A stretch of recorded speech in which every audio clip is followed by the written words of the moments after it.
अस्सलाम वालेकुम दोस्तों, मैं हूं सैयद नासर अली और आप देख रहे हैं अपना मनपसंद यूट्यूब चैनल ट्यूटोरियल की। दोस्तों, आज आप लोगों के लिए एक ज़बरदस्त इंफॉर्मेटिव वीडियो लेकर आया हूं। इस वीडियो में मैं आपको बताऊंगा कि जो डिश एंटीना की स्टिक्स होती हैं उनका स्टैंडर्ड साइज़ क्या होता है। काफ़ी सारे दोस्तों ने कॉल और मैसेज पे भी पूछा है कि हमें बताएं कि जो 4 फीट, 5 फीट, 6 फीट, 7 फीट और 8 फीट डिश एंटीनाज होते हैं उनकी जो स्टैंडर्ड स्टिक्स या रॉड जो होते हैं उनकी लंबाई कितनी होती है।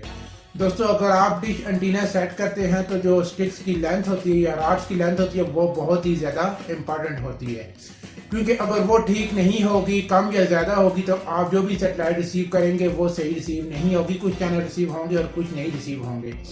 तो इसमें जो मेन पॉइंट आता है उसे हम फोकल पॉइंट कहते हैं।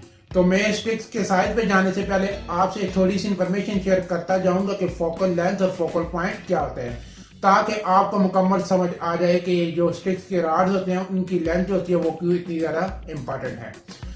दोस्तों, अगर अभी तक आपने हमारा यूट्यूब चैनल ट्यूटोरियल की सब्सक्राइब नहीं किया तो सब्सक्राइब कर लें, ताकि हम जो भी लेटेस्ट वीडियो अपने यूट्यूब चैनल ट्यूटोरियल की पर अपलोड करें उसका नोटिफिकेशन आपको मिल सके और आप हमारी तमाम वीडियो बआसानी देख पाएँ।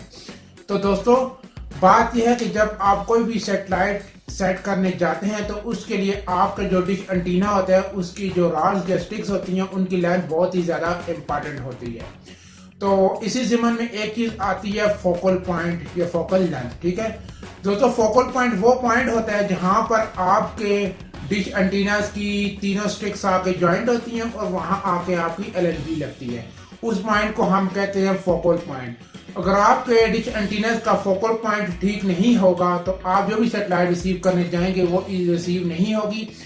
अगर रिसीव हो भी गई तो कुछ टीपी रिसीव होंगी, कुछ नहीं होंगी, कुछ चैनल्स आपके पास आएंगे और कुछ नहीं आएंगे।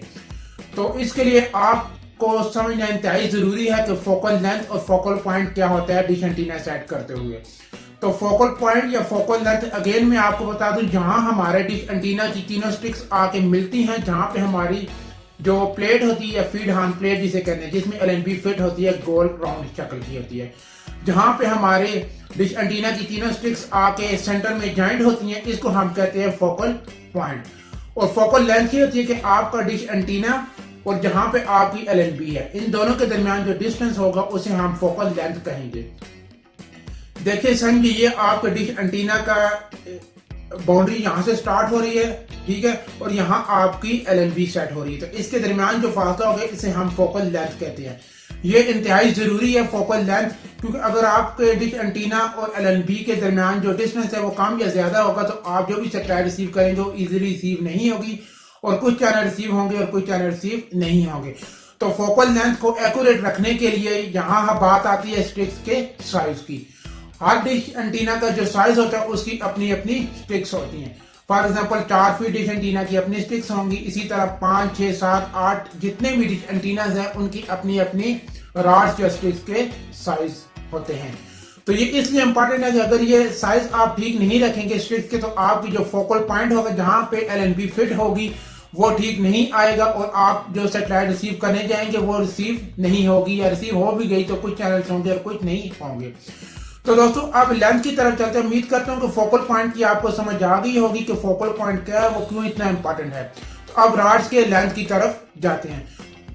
दोस्तों, अगर आप 4 फीट डिश एंटीना यूज कर रहे हैं तो उसकी जो रॉड्स की लेंथ होगी वो 27 से 28 इंच होगी। ये देख सकते हैं, आपको शो भी मैं करवा रहा हूँ। 4 फीट डिश एंटीना के लिए स्टिक्स के रॉड्स या स्टिक्स की जो साइज होगा, जो लेंथ होगी, वो 27 से 28 इंच होगी।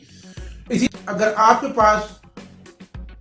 आपके पास 5 फीट डिश एंटीना है तो उसके रॉड्स की जो लेंथ होगी वो तकरीबन 33 से 34 इंच तक होगी। 5 फीट के लिए स्टिक्स या रॉड की लेंथ 33 से 34 इंच। अगर आपके पास 6 फीट का डिश एंटीना है तो उसके लिए जो रॉड्स की लेंथ होगी वो तकरीबन 41 से 42 इंच। ठीक, 6 फीट डिश एंटीना के लिए आपने स्टिक्स का साइज रखना है 41 से 42 इंच। तरह अगर आपके पास 7 फीट का डिश एंटीना है तो उसके लिए आपने स्टिक्स की जो लेंथ रखनी है वो तकरीबन 46 से 47 इंच। ठीक है, 46-47 इंच आपने रखनी है अगर आपके पास 7 फीट का डिश एंटीना है। अगर आपके पास 8 फीट का डिश एंटीना है तो आपने रॉड्स की लेंथ 52 या 53 इंच रखनी है। ठीक हो गया दोस्तों। तो अब मैं आपको कंप्लीट एक चार्ट शो करवा देता हूं जिसमें तमाम डिश साइजेस के सामने उनकी लेंथ आपको शो करवा दूं। ये देख सकते हैं आप, ये आपको शो हो रहा है। इसके मुताबिक आप अपने डिश एंटीना देख लें और उसके जो स्टिक्स हैं उनका लेंथ मेजर कर लें, देख लें। अगर एक्यूरेट हैं तो ठीक है, अगर एक्यूरेट नहीं है तो फिर आपको सैटेलाइट रिसीव करने में प्रॉब्लम आ सकती है। दोस्तों यहाँ पर बात आती है कि अगर आपका डिश एंटीना 4 फुट है तो वो कितने सेंटीमीटर में होगा। तो सेंटीमीटर निकालने के लिए बहुत ही इजी फार्मूला है। आप 4 को 30 से मल्टीप्लाई कर दे, ठीक है, मतलब 1 फुट में 30 सेंटीमीटर आता है। तो आपने क्या करना है, 4 फुट एंटीना को जब हम 30 से मल्टीप्लाई करेंगे तो हमारे पास आंसर आएगा 120। मीन के 4 फुट डिश एंटीना 120 सेंटीमीटर। इसी तरह आप साइज निकाल लें सेंटीमीटर में। अगर आपके पास 5 है तो उसको 30 से मल्टीप्लाई कर दें। इसी तरह 6, 7, 8 जितना भी साइज है। तो दोस्तों उम्मीद करता हूं कि ये इन्फॉर्मेशन आपको अच्छी लगी होगी। वीडियो को लाइक जरूर कीजिए और अगेन आपसे रिक्वेस्ट है कि अगर अभी तक आपने हमारा यूट्यूब चैनल ट्यूटोरियल की सब्सक्राइब नहीं किया तो सब्सक्राइब कर लें, ताकि हम जो भी लेटेस्ट वीडियो अपने यूट्यूब चैनल ट्यूटोरियल की पर अपलोड करें उसका नोटिफिकेशन आपको मिल सके। तो फ्रेंड्स अपना ख्याल रखिएगा। खुदा हाफिज़।